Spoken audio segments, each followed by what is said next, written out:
तो 100 में जोड़ा 20 कितना आया? 120। समझ में आया कितना आसान है? ना हमने निकाला ना हमने कुछ किया, हमने बस ये ध्यान रखना है अगर जनसंख्या हम पहले की जनसंख्या निकालते हैं तो बटे में जितनी बढ़ रही होगी वो जोड़ दोगे, अगर घट रही होती तो माइनस में।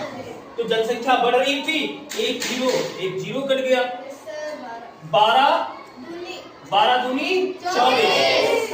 अब 6 में लगेगा, लेकिन 6 में तो टेबल नहीं लगेगा, 2 अंकों को लोगे, तो 0 बढ़ाओगे, 12 पंचे 60 और 0 हो गया।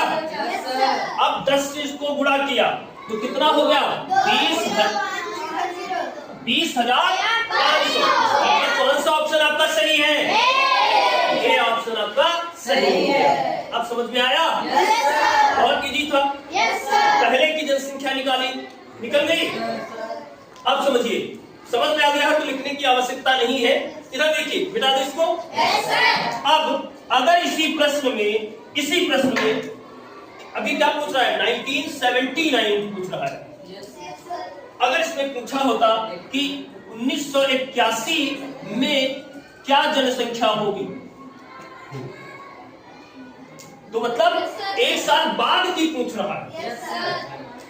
समझिए ध्यान से। और जब बाद की पूछते हैं तो वही देखिए बाद की जनसंख्या है ना, मतलब 1981 की जनसंख्या आप निकाल रहे हो, तो जो भी जनसंख्या दी हुई है 24,600, ठीक है, गुणे।